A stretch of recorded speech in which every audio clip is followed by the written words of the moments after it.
The kanamaluka Tamar, like many estuaries around the world, has tidal mudflats that support its unique and diverse ecosystem. Let's take a look at how the mudflats ended up near Launceston. Mudflats play an important role in the health of the estuary. They are formed naturally from sediment that comes downstream with the rivers or upstream with the tide. It settles near Launceston, where the channel is wider and more shallow and where the freshwater and saltwater meet. When European explorers arrived here in 1804, they found an estuary with mudflats that resemble what we see today. While mudflats have always been a natural feature of the estuary, people have also had an impact. In Launceston's past, dredging enabled larger ships to come further upstream by creating a deeper and wider channel.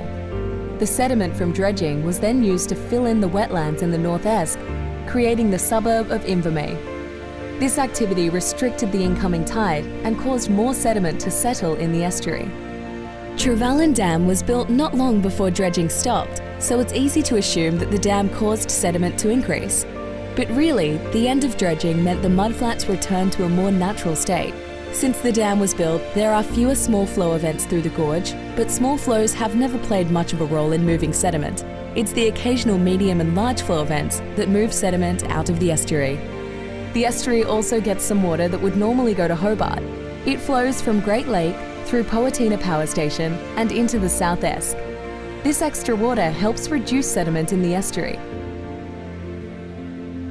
Sedimentation in the kanamaluka Tamar estuary is affected by the changes we have made to the estuary, so it's important that we understand the impacts of what we do next.